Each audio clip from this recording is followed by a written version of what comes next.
Prompting by Adam Garcia.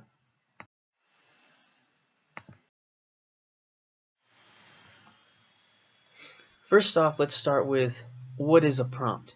Basically, it's a stimuli or help given either before or during a behavior that is performed. So in other words, a prompt is a type of cue that helps initiate a specific behavior. An example of this would be brushing your teeth. Say you forget to brush the bottom left side of your teeth. One could then create a type of prompt to help you remember to brush that side of your teeth.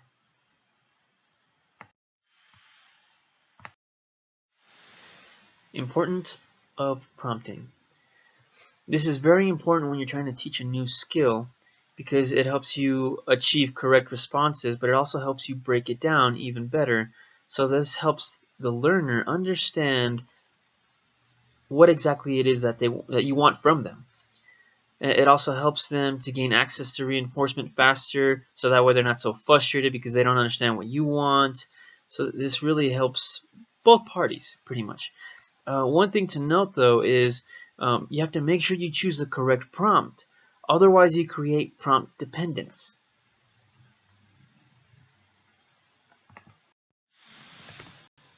Please note that there are many different types of prompts, but my main focus is going to be on 7 specific ones. So the main ones I'm going to focus on is gestural, verbal, visual, partial modal, full modal, partial physical, and full physical, which depending on who you talk to, that could either mean hand over hand, but according to Libby, hand over hand is something completely different.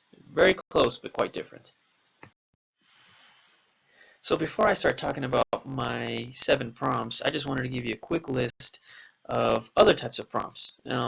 Just to list a few, I have the latency prompt, I have leading questions, written prompt, role playing, and of course there's many more, and don't forget that some of these also have different names. For our first prompt, we have gestural prompts. This is when you give a cue by using some type of action, which would be like pointing, nodding your head, or looking at the correct response. An example of this would be, say, James is struggling to select a picture of a cow from a field of 3. You point to the cow, then James selects the cow. But one thing you want to avoid is the teacher basically looks at the cow without realizing that he looked at it. So therefore, James saw that he looked at it, and he now selects the cow, which makes you think it's a correct response, but in reality, it wasn't. The next prompt is verbal prompts. This is where you verbally state the correct response. Again, this can be broken down into a full prompt or a partial. So, for example, James is struggling to request for help. The teacher then gives a full verbal prompt, so therefore James imitates the full prompt for help and states help. For the other part is the teacher only gives a partial prompt, so therefore it'd be like you saying the H sound, so ha, and that alone would be enough of a prompt for James to be able to request help fully. Visual prompts. Visual prompts are basically meant to be visually seen, which can be faded by making the visual no longer stand out. Examples of these would be like a visual schedule, or changing the color of words to stand out, or the font, or the size, or even the words or the objects. So for this example, we have James is reading a social story with his teacher. The teacher wants him to learn the word blue, so he bolds it and changes the color of the word. If you see below, the word blue is bolded, also larger, and it is in the color blue to stand out even more.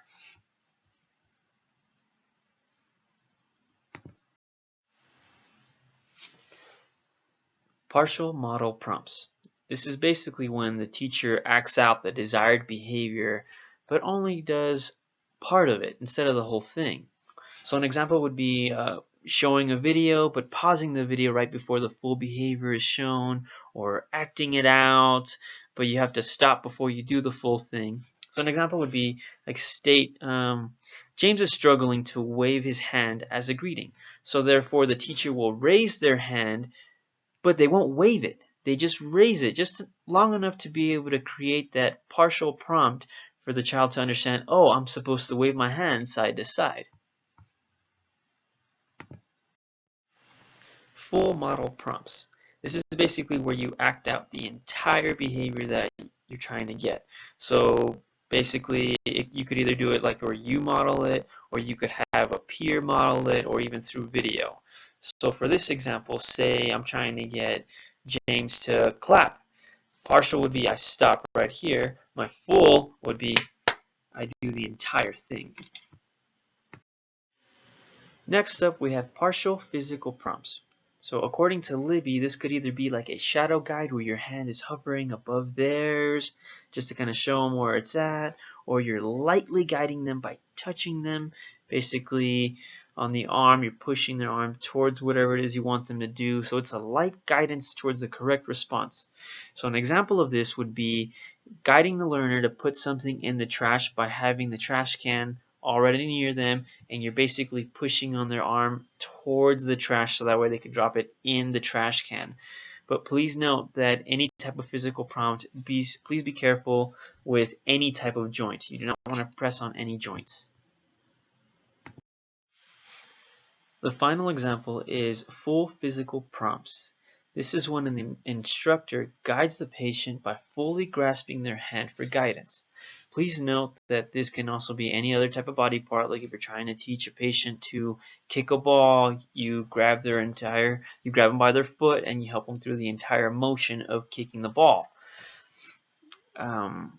This would also be in the senses of helping them write their names, or daily living skills like grabbing soap and putting it on their hand. You're basically covering their entire body part with yours and guiding them through the entire process. That's what a full physical is. One last thing I wanted to discuss is prompt hierarchy. Basically, this is when you want to go from most intrusive to least intrusive, or even least intrusive to most intrusive, depending on what target you're trying to get.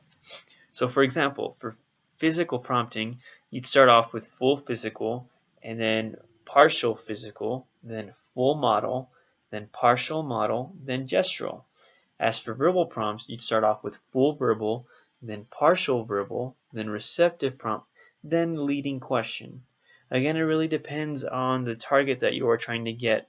That way you can try to fade your prompts, or to know if you have to do a more intrusive prompt because they're not understanding what you're trying to do. Thanks for watching.